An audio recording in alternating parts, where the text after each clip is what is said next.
Democracy faces a wide range of pressing challenges, from systemic racism to persistent inequities in access, voice, and participation in public institutions and decision-making processes, from divisive politics and civil unrest to institutions that aren't responsive to public needs.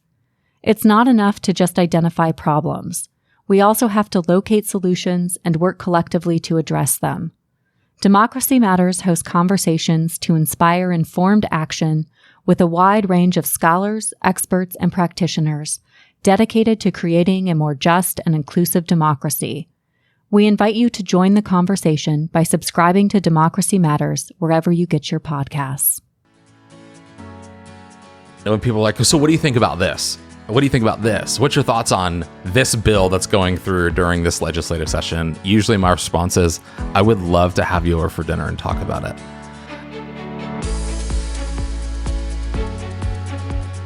The Village Square, a nervy bunch of liberals and conservatives who believe that disagreement and dialogue make for a good conversation, a good country, and a good time. At the Village Square, we talk about politics, religion, and race.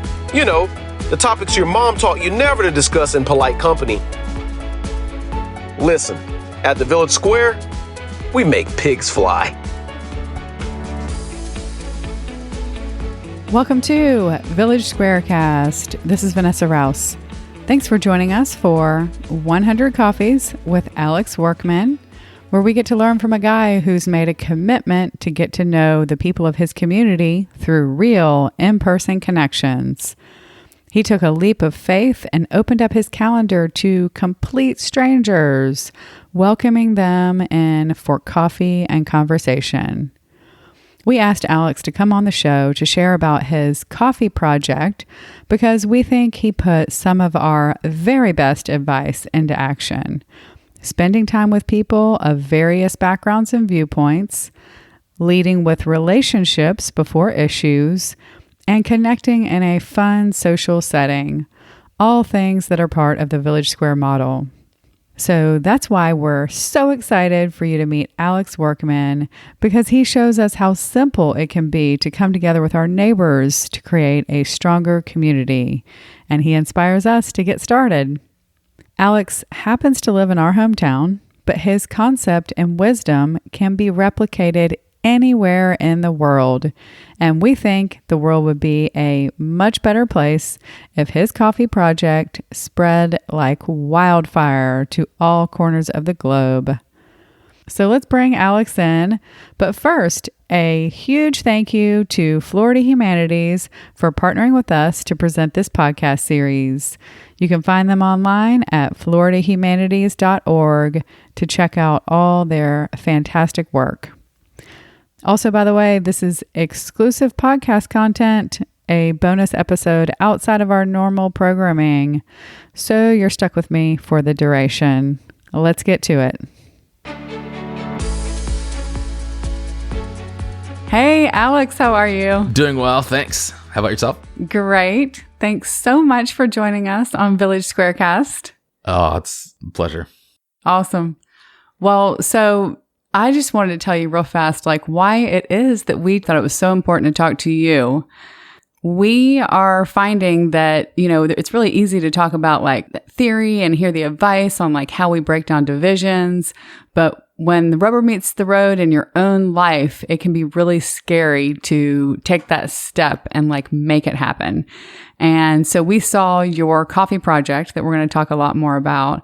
And we said, hey, here's a guy who's making it happen in his own life, who makes it a priority. And we really just think it's very important to talk to regular people who are out there making these connections, getting to know people in their community, breaking down divisions and all that. So, yeah, I believe in our community. And I think it's cliche to say that there's more that unites us than divides us. But it's amazing when we live out what we say we believe. That's fantastic. So before we get into your coffee project, just tell me real quick the little elevator speech on Alex Workman. Who are you? So my wife, Chelsea, and I have lived in Tallahassee since 2014. We have 3 little gremlins, a 6-year-old, a 3.5-year-old, and an 18-month-old. and we love them, and they turn our hair gray, and it's fantastic. But full time we do commercial and editorial photography. We get to work with people all over the United States, in lots of different sectors, mainly in politics and magazines. We do a lot of magazine work, and we have a blast. We get to travel around drinking coffee and, and doing it as a family. And that's really important to us, is to create as a family. That's awesome. I love how your answer started with family, and I see that in your life. It seems like that's the priority, so that's great. Well, thank you. Yeah, I mean, our logo is quite literally a caricature of our family, and so it's fun to see how that's evolved over the years, from like one kid to three, and now we have like designers redraw our family as the kids change, and it's really fun. Right, that's so great. Is 3 it, or are you gonna have to revise your logo again? There will be no further children coming out of my wife. All right. So tell us about your coffee project of last year, and tell us what it is and why you did it.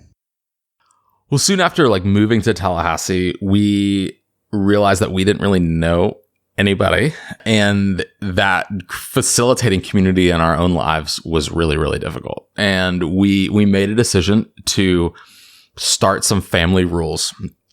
And that was have coffee with someone that you've never met every week, and have someone over for dinner every week. And so we have been doing that for about 6 years. Sans COVID for a little bit on the dinner thing, but we ultimately, created outdoor spaces so we could have dinners outside. And we really wanted that was a value for us. And we really wanted to make sure that we did everything we possibly could to live that out. And then, as a very much an extrovert, quarantine was like my worst nightmare. I thrive around people. I thrive around busyness. I thrive around, I find peace in the middle of the streets of New York City. I get stressed out in small town Florida. So I think it was January 4th. I was sitting at Paper Fox Coffee, RIP, and I texted my wife and I said, "Hey babe, I'm going to have coffee with 100 random people this year, and you're my number one. So drive over here so I can take your picture first." And I ultimately said, I want to hold myself accountable. I want to take a picture of every person I have coffee with. I want to share it on socials so that those in the community, I can not only spread the reach of this idea, but also have accountability to actually doing it. And I also created just a public calendar that had anyone could sign up at calendar.wearetheworkmans.com. And I ultimately had coffee with about 220 people in 2021. I think we took about 163 pictures. Some people, we didn't want their photo taken. Some people, we just forgot. Conversation was just too good. Some people, there's a few folks that I had a memory card go bad, and so that was quite unfortunate. But the official number is 163, I think. But it was an exciting journey because we had this opportunity. I had this opportunity, and Chelsea joined me for a number of them. But to connect with people that we have known for multiple years, reconnect with them after what the pandemic had done to not connecting as often. Connecting with people that I might had been friends with on social media for years and never actually had a real conversation, and also sitting down with people that I quite literally had never heard of. And it was all surrounded about this idea in my head that I believe as a community, Tallahassee is a place where people are known of, but not known. And I think that's the insular small town nature. It's easy to hear about other people. It's easy to see maybe on someone else's news feed about what they did with somebody else, but to actually get to know someone's story, to understand them as a human, as a father, as a husband, as a mother, as a wife, whatever it might be, outside of what the internet algorithm self that gets portrayed. So it was important for me to do that, and it was exhausting at times. Not every conversation is easy, but I think it also allowed me to have a better understanding of the community that we call home. Right. I can see that it could be exhausting. That's almost like a coffee a day, or maybe it's a coffee every business day or something. I mean, that's incredible. That's a huge number. It's amazing. And, I just think it's remarkable. We feel like you put our best advice into action and you weren't even taking the advice from us. It's amazing. But that would be that, spending time with people, humanizing them, just like you said. And it's really important. And, a lot of people think that in order to do that, you have to like dive into the issues, dive into where you're different, and really just spending the time together, doing any kind of random thing. Coffee is a great example. And then as your relationship develops, sometimes you get into more about the differences, but also it's not really necessary. The work, the divisions really come down. The walls come down when we just get to know people. So 100%. Remarkable. So great. Yeah. Especially in a town that's so politically charged that it's easy to have preconceived walls about people based on position, based on party, based on whatever we think that wall should be, that oftentimes never actually exists. And I think if we could break down our own nature of wall building in our minds, then I think we could build a better community that way. Right, absolutely. And I mean, it's worth saying that what you put in place here, I think, really works anywhere. I think it's a common thing that we're known of rather than being known, just like you said, and just the way that we're living our lives these days. We're so busy. It's easier to connect online where you don't really get to know somebody. And so I think that it's really transferable to any community. And that's why I want to talk to you, just to help motivate people and give them this idea. So thank you. I also believe like in 2022, we wear busyness as a badge of honor. And I believe that, like, my wife and I own a business. We have 3 small kids. Life is nuts. But I believe that we all have margin. And it's a matter of how we're disciplined with our time and how we're intentional about scheduling our time to facilitate community in our own lives. And I remember I was sitting down having coffee with someone and she goes, "Man, I could never do this. I wish I could." And I said, "Well, why can't you? Why can't you devote an hour a week to connect with somebody? Even if it's not people that you maybe like connect people that you don't know is not comfortable with, connect with people who you do know and have like face-to-face community." And she goes, "I'm just busy." I said, "Hold up." I said, "Take out your phone." She's like, "Okay, this is weird." But I said, "Go to settings, go to battery, and tell me how much time you spent on your phone. Or tell me how much time you spent on social media," right? And we added up like just Facebook and Instagram, and it was like 17 hours in the last week she spent on Facebook. And I said, "Well, that's cool. Why don't you spend 15 hours on Facebook next week and go have coffee with one person?" And then it was this moment of, oh, wow, this is possible. And I think it's easy to write the idea of commitment off at the beginning. Maybe our thinking is it's difficult or I can't do it. But I truly believe that we all have margin. And I really believe that the intentionality behind connection is so valuable. And that return on the investment of your time, it pays dividends. Right. That's amazing. That's amazing. So that leads to a question I was just kind of curious about is, what about for you and social media? Because I imagine with your work, you have to be really present there, and it's designed to suck you in. It's designed to take your time that you don't really even realize you're giving that much time. And so how do you intentionally make limits, or how do you manage that? Yeah, so both Chelsea and I, we don't keep social media on our phones at all, and we will have like an old iPhone or like an old device that we keep social on. So there's this like extra step. If I want to check social, or if I want to do something, I have to like get the other phone, connect to a hotspot, and then use it. So instead of just being a convenience where I can just swipe open my phone and start scrolling, there's like there's multiple steps that I have to take in order to gain that access. And even though those steps aren't difficult, because sometimes in the world today, those things are necessary, but it gives me those moments to mentally think, do I need to do this right now? Is this the wise, like we ask our kids all the time, are you making a wise choice? And instead of saying, is that good or bad? Is this a good idea or bad? We always like I want to make wise choices with my time, because I want my kids to know, like, being a present dad's the most important thing in the world to me. Being a present husband's the most important thing in the world to me. And so I don't want my wife or my kids to ever believe that my device is more important than them. That's amazing. Oh, I love it. That's so great. I deleted Facebook Facebook's the only thing that I use, and in large part because I'm trying to limit. I don't want to get sucked into another app. But anyway, I deleted it from my phone and replaced the location where it used to be. I put our local newspaper app there instead. And so like anytime I had the urge to go look at Facebook, I was like, oh, I need to go read the news instead. Well, then eventually, because of work reasons, I put it back on my phone.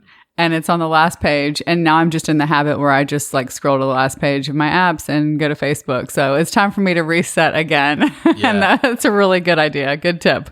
There's actually like there's a Goodwill that's like all electronics. And I mean, for not a lot of money, you could get an iPod Touch or an old iPhone and, keep that in your bag. And that's like your social device. Right. So it's accessible when necessary, but it's also there's a barrier. And I think that's important. Like, we all need accountability. I mean, my wife has access to all of my stuff, and I have access to all of her stuff. Like, I want to make sure that in the things that I do online, there's accountability to that as well, right? Integrity is huge and important, especially as a business owner and as a husband. I never want my wife to feel like that I'm hiding anything from her. Right. Also important. So about your coffee project, you wrote up kind of some lessons learned, some reflections after it was over. Not that it's really over. I know you continue to have coffee with people. Coffee is like a life necessity for us, Right. Yeah. So you wrote up some reflections, and here are a couple of things that like really stood out to me. You said, people want to solve a problem, but they often rely on someone else to do something about it. And this time, the problem is that we live in a world where it's easier to share your opinion or go on a rant behind a keyboard without ever talking to a person face to face. We may not be able to solve the world's problems, but we can start by having conversations and getting to know people we may not know or may not agree with. This is the part that I especially love. It's okay to disagree and still be friends. It's okay to have differing opinions and leave the conversation as a better person than when you got there. We want to build a better community, and the place to start is by getting to know the people who live here. Beautiful. When we moved to Tallahassee, we started this project called Aerial Tallahassee, where we didn't know anything about our city. I remember sitting on Wikipedia and Googling Tallahassee, because it's like the first thing that comes up when you type in Tallahassee in Google. And I remember Chelsea and I are like, Tom Brown Park, I wonder what that is. And so we bought a drone and we started taking pictures of the city, because it forced us to explore this new place that we called home. But it very quickly kind of turned for us like this thought that perspective is everything. And we were looking at our community quite literally from a different perspective. And I think connecting with different people, especially like if a conversation turns to something that has to do with policy or like political ideology, it's hard to argue with one's lived experience. And when I have conversations about policy with people, I often like to ask, like, how did you get there? What made you form that series of beliefs? Because if the answer is like, I don't know, then I like to like probe and be annoying, right? But oftentimes this is something that happened in my own life that shaped needs in my life, that shaped how this idea of this specific policy was formed. And I think once we hear somebody's lived experience, we can find grace for that lived experience. Now, we might not agree on that specific policy, because we ultimately all have different lived experiences. But it's easier to say, I understand why you believe what you believe. And oftentimes that understanding of the why doesn't come across on somebody's Facebook post. Right. Whether it might be like a local issue or a statewide issue or a national issue. And I think it's important to have conversations with one another in our community about policy. I think it's important to have those conversations as one-on-ones or small groups. That's not, I don't think big forums of political discourse is often healthy, because oftentimes it's people ganging up on one another. But it's in those moments that are often somewhat intimate, learning about details of one's life, that we could say, okay, now I've gained grace. And I understand. I think a lot of policy disagreement doesn't come from policy itself, but it comes from one's lack of consistency.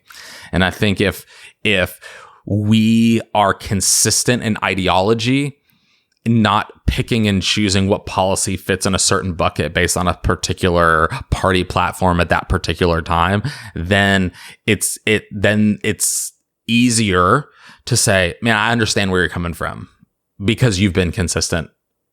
And that was one of the things about the coffee project for me. Like, people might not agree with everything I do or everything I say, and that's obviously okay. But I want people to know that, to the best of my ability, I want to live out what I say I believe. And I want people to think about me that at least to the best of my ability, I'm consistent in how I speak, what I speak about. The things that I communicate are important. And I believe that if I as an individual can maintain that consistency in my life, from my home life to my work life to my friend's life to random podcast life, that's important. Right. That's amazing. And I agree completely that you really can't get down to somebody's lived experience without having those personal interactions. So that's fantastic.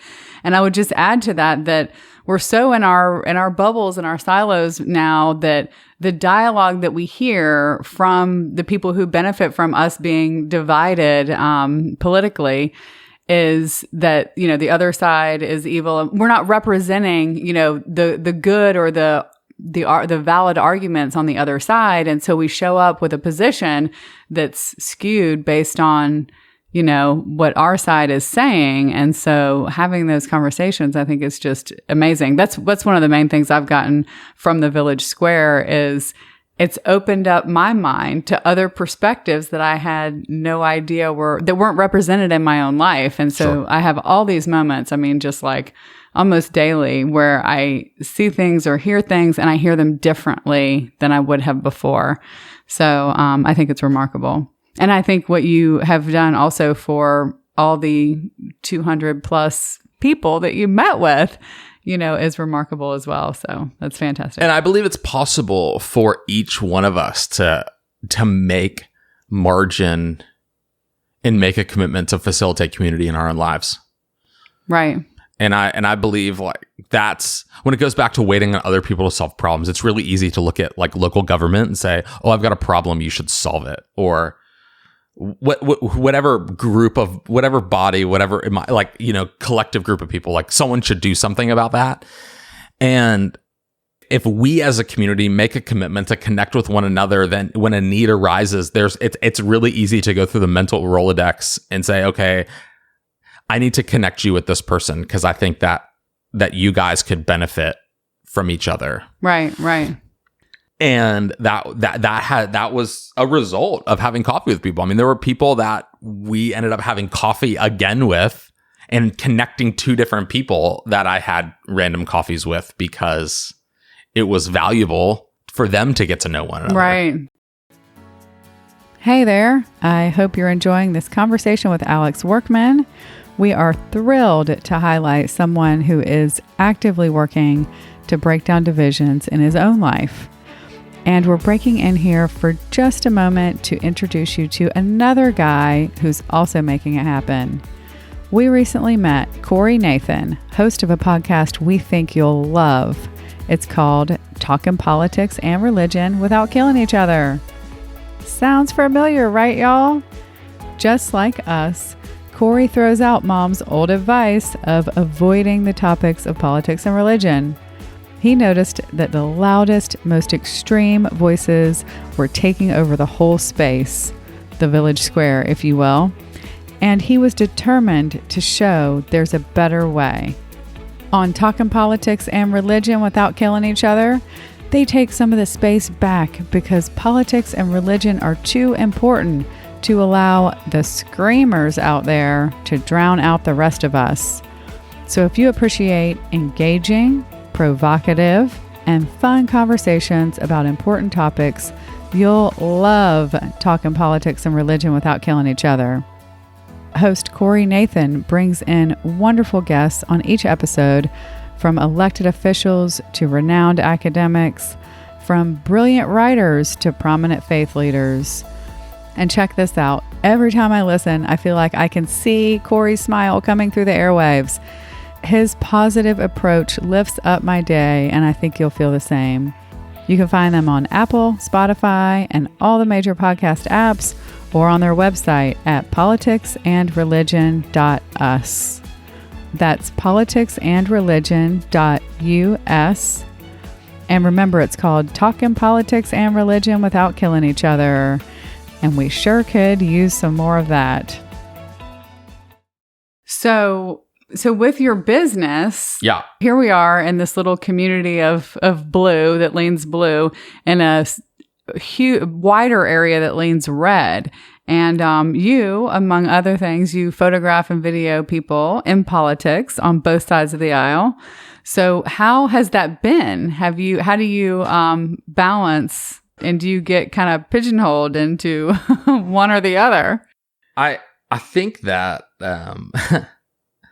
us getting into the world of politics was kind of just an accident. It was something that we sought out to be in. I think we just wanted to create good art. And, maybe one thing led to another, and saying yes to a crazy idea, and someone saying, hey, can you do this? And knowing that I have no idea how to do it. And I'm like, of course I can do that. Yeah, let's do it. And I go home and I tell my wife, I go, hey, babe, I committed us to do something that we've never done before and have no idea how to do it. So let's go. And the very first thing that we ever worked on in state politics was I photographed the inauguration for Ag Commissioner Nikki Fried. And I had no idea who she was. I literally got a phone call the night before from someone in her campaign. And that moment was like, oh, hey, are you free tomorrow? I was like, sure. Okay, cool. Can you meet Nikki tomorrow morning? And I'm like, who's Nikki? Because I was just disengaged from the political standpoint. And I really tried to talk them out of hiring me. I was like, I don't do politics. That's not my thing, right? Like, you should probably hire somebody who is known. And finally I was like, okay, I'll do it. And so fast forward a few weeks, we ended up photographing Governor DeSantis and his wife. And at the time, their 2 kids, and it was their first portraits in office. And I remember, I was very specifically getting a phone call saying, hey, you better not do that. If you want to be successful in Tallahassee, you don't photograph a Democrat and then photograph a Republican. And I was like, okay, I had no perspective, right? I had no perspective. And for me, maybe it's just, I didn't know the rules. And so that didn't matter. But I remember sharing with Chelsea, and we were like, well, we're not going to pick a side, because I really do believe that everyone is valuable. I don't think it's an us versus them. You know what? I believe that people are valuable. I believe no matter what side of the aisle you're on, you should expect good art.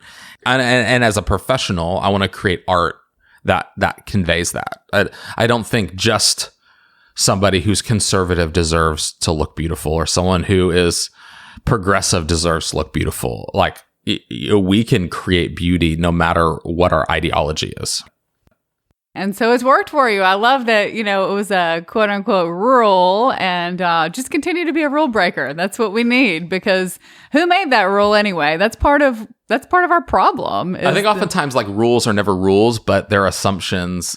And I don't think it was disrespectful to challenge the fake rule. But like we just didn't see that as a barrier in the way that we did business. Now, if we were making campaign ads, it would always be very different. No Republican consultant is going to hire someone who makes like ads for Democrats. That just doesn't work that way. But we've tried to be very like neutral in the art that we create. And I think it's been beneficial for us. Yeah, that's so great. Yeah. So how do you stay out of the weeds? Like, how do you keep from being labeled one side or the other? I think it's important whether we engage with people as friends, on a personal level, clients, on a photo shoot, whatever it might be. I don't think it's beneficial to dive into policy discussion, especially with people that I may have not met before. What's important is I want people to know about my love for my wife and my love for my kids and my desire to create great art. And I want the first impression of Alex to be those elements of father and husband and business owner and citizen of Tallahassee. I don't want them to be insert political label here, right? And when people are like, so what do you think about this? What do you think about this? What's your thoughts on this bill that's going through during this legislative session? Usually my response is, I would love to have you over for dinner and talk about it. I just think if I want to live out what I say I believe, I have to have the discipline in my own life to not engage in political discourse in moments where there probably isn't the time to dive into one's lived experience. Because I think in order to have productive conversations, we have to dive into the why and dive into the lived experience. So then we can have an understanding for one another of how we got there. And I don't think that can happen very easily, especially while I'm working. While I'm working, it's my job to create the best art possible, not engage in political banter. Right. That makes total sense. Now, I also understand that I'm pretty good at just making a fool of myself. You know, being in front of a camera is a vulnerable place, and especially when you have a giant lens right up by someone's face.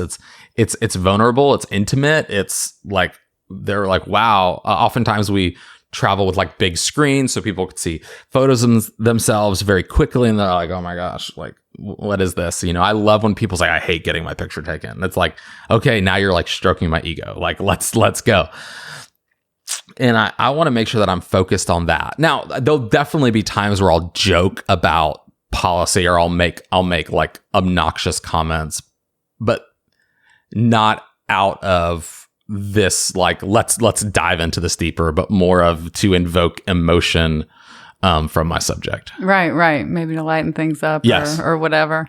Yeah, that's amazing. And it also kind of reminds me of one of my pet peeves is, you know, in our two-party system, it's like, if you're in this bucket, you're supposed to believe all the things that side believes and vice versa. And it's like what you're getting to here about the why and the lived experience. It's like, we can't possibly be in the bucket with half of America, you know? And so I think just peeling back the layers and getting down, you know, talking about specific things. Well, I believe the average American doesn't know 100% of what a particular party's platform even is, let alone going down that list and checking the boxes. And oftentimes it's those loud issues that define people. They're like, you know, this is my one issue. I'm a one issue voter. But my wife says it best. I think she goes, I believe that voting is like getting on a bus.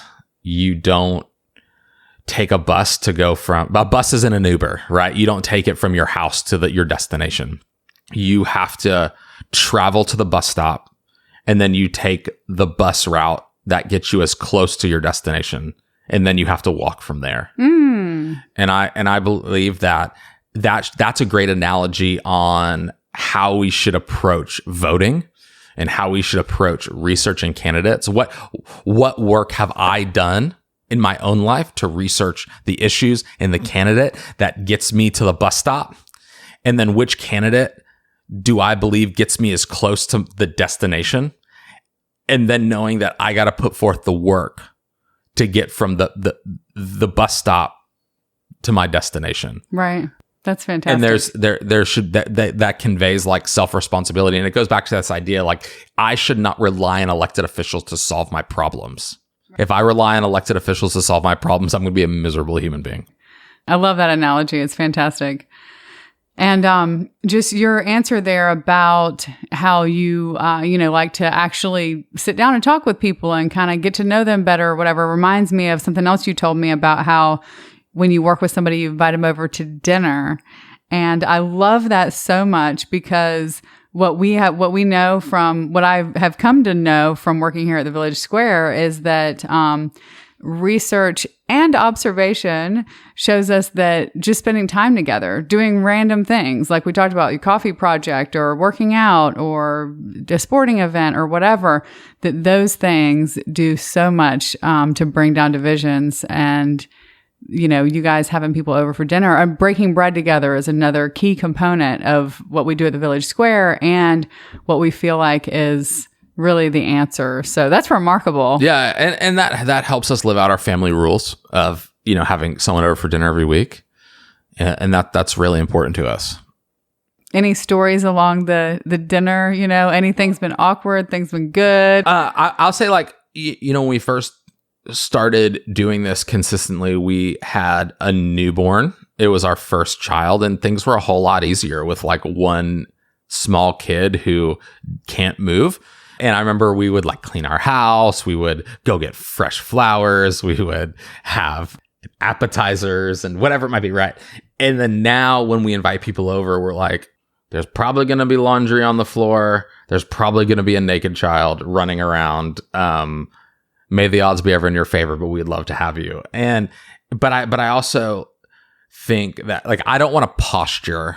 I don't want to pretend to be someone that I'm not. I want to be the same person I am at my dinner table and when I'm working. I understand my place and I understand like how to be. I don't want to be disrespectful, but we live in a town that blows a lot of smoke up your skirt. And I believe that we can never get to great if we start at ideal. We have to start at real.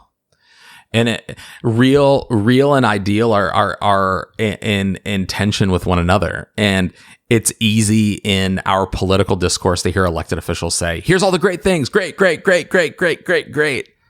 I think unfortunately today, there's also another side that everything's just bad, bad, bad, bad, bad, bad, bad. And I don't think that's healthy.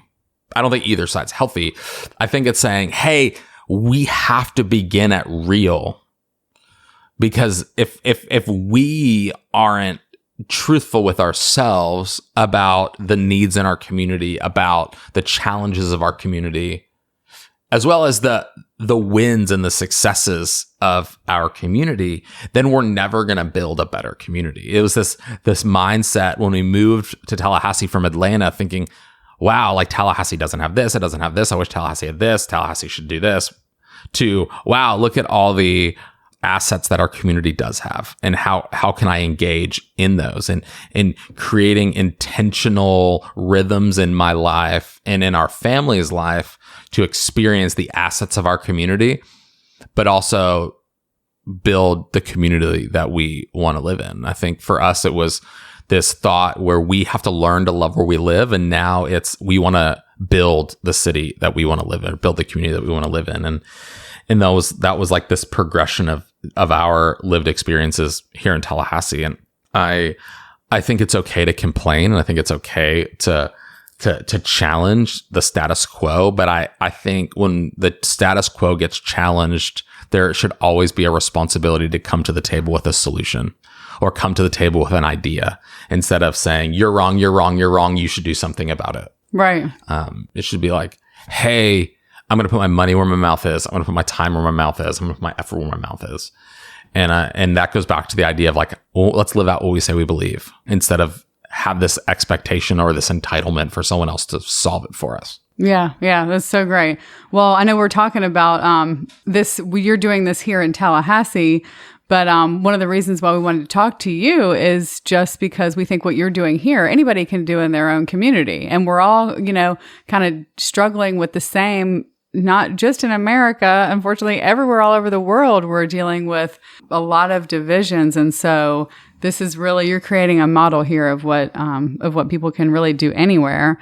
And one of the stories you told me when we had coffee that I just absolutely loved was you were talking about somebody that you had over for dinner. It was a pretty well-known person that seemed to have, a lot of connections.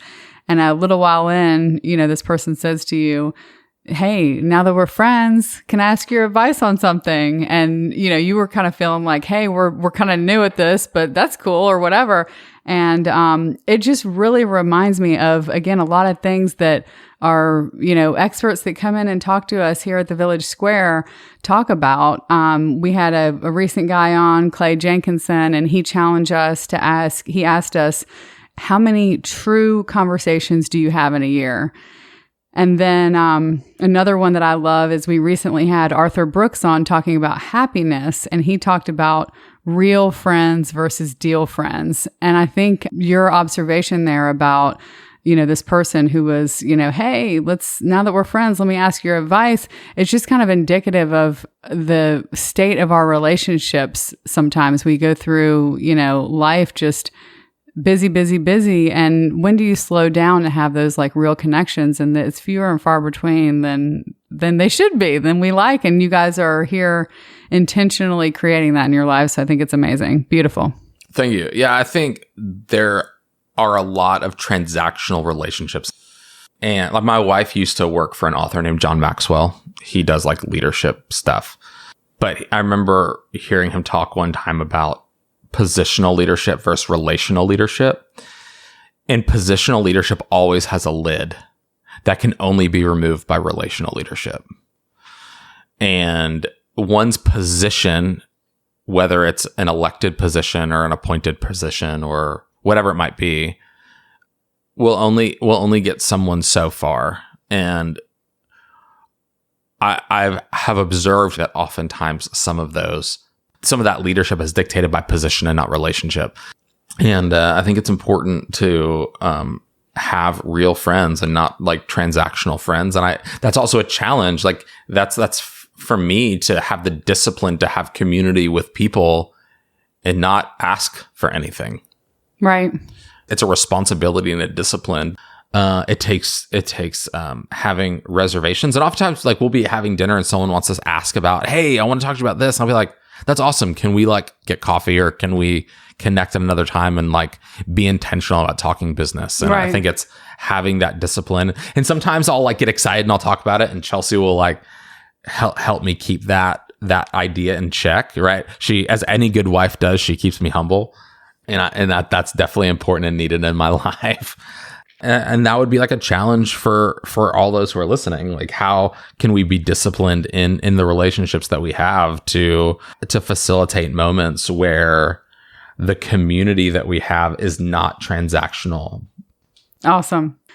So, because we think so much of what you've been doing here, we have asked you to work with us on a project, and thank you for saying yes. It's sort of a social cohesion project, but our really more fun name for it is the Kevin Bacon Project. And that would be because of this, 6 degrees of Kevin Bacon and how we're all a little bit more connected than it might feel and seem. So tell us about this project and what it means to you and how you're going to be involved. As I was kind of wrapping up this 100 Coffees idea, I had these conversations with my wife about, hey, I wonder what would happen if we challenged other people to do the same thing. And we had these grand ideas of like making a promo video and doing this and saying, hey, in 2022, what's it going to take to make a commitment to get 100 people to commit to have coffee or beer or pizza or tacos, like whatever it might be, to facilitate community in their own lives, like once a week. And life happened and holidays happened and travel happened and just kind of never COVID. Yeah. And we never got there, but it was what was cool is sitting down and talking to Liz and her saying, here's some desires and ideas that we have. It like quite literally lined up with things that Chelsea and I were already talking about. And I think going back to like earlier when we were talking about this belief that everyone has margin, I think it's how could we as like individuals who went on this journey share our tips and tricks and best practices of how we've learned how to navigate this, and Village Square having this idea and this infrastructure to be able to help facilitate it. It's really cool, and I'm excited to see our community. I'm excited to see the staff of the Village Square and the board of the Village Square take on this challenge in their own lives to live out what they say they believe. That's fantastic. Well, by the way, so we were kind of looking through the list of the people that you had met with during your coffee, and our board chair, Thomas Whitley, was like number 3. And then there were other board members on the list too. So we were like, hey, look at this, our board. We're so proud of you guys. You're on it before even, it wasn't an assignment. They just wanted to show up and do this too. So we love, we feel like it's just an amazing partnership that, you know, you were already doing this. We had this really incredible opportunity to be one of 2 communities nationwide where they're going to study the political divisions and efforts to break that down, and kind of a before and after, like what's the result of these efforts to, be a little more connected and understanding people and all that. And so this is the perfect kind of opening. I mean, it's the way, like we have been talking about this, but really the Village Square's model has to do with almost always we have food involved. We break bread together. We have some kind of, it feels like a social event. It is a social event, but also we're talking about important issues. And so it's a great partnership. We really appreciate you being involved, and we look forward to seeing how this Kevin Bacon project works out, and noticing how we're all a little more connected than it feels a lot of times. Well, we're here to serve, and we're grateful for the opportunity to help like push that needle for people to not just be known of, but to be known. Fantastic. That's so great. We should tell people that you have a whole write-up of the other lessons that you learned. You kind of had, we touched on a few of them, but really you've written a lot more about your project and the takeaways, the reflections. And so tell us that website real fast. Yeah, folks can go to wearetheworkmans.com, wearetheworkmans.com, and under other projects, you could see a number of the community projects we've been a part of. 100 Coffees is right up there on the top, and that kind of has all the portraits that I took of people I had coffee with, as well as 10 different random thoughts from along the journey. Including a suggestion about how people can do this themselves. Yeah. So that's fantastic. Thank you for being a leader in this space and doing your own work. Well, thank you for the opportunity to share the story. Thanks for listening to this chat with Alex Workman. We hope as you move forward in the next days and weeks, you'll think back to Alex's words and let them inspire you to take further action in your own life. It's already worked on me. I've had this idea for a while now to start sort of a podcast version of a book club to explore some of these topics that are critical to our democracy. But, I'm busy along with the rest of you, so it was stuck as an idea in my head for months. But now after talking with Alex, I just keep hearing his words ring in my head. We all have margin in our lives. Be intentional about living out what you say you believe, etc., etc. So I'm finally making it happen. I kicked it off last week, and every single person I reached out to said yes. And I think that means we're all hungry for thoughtful conversations and true connections. All right, now here's a question for you guys. As you were listening to this, did you feel like Alex's wife, Chelsea, was sort of there with us? Well, guess what? She was. We did this interview at their house, and she was right there working away on her laptop right next to us. And there was an adorable toddler in the mix, and there was life happening all around, just as Alex described earlier. I love this so much because, just as he said, his family really is front and center in his life, clearly the top priority. But that still doesn't stand in the way of living a full life. It's just like they're right there, part of everything. And this has inspired me too, because you know what? My house is not perfect on any day of the week. And I do allow that to be a barrier in having people over, which is sad. So I'm going to try to change my thinking on this. And I've already made a deal with a friend. She's a newer friend over the last year or so. And by the way, she's a friend across the aisle. And I love hanging out with her so much. But we've never been to each other's houses. She feels like hers is in the middle of a multi-year renovation. And I feel like mine is just generally too out of sorts for a spontaneous happy hour.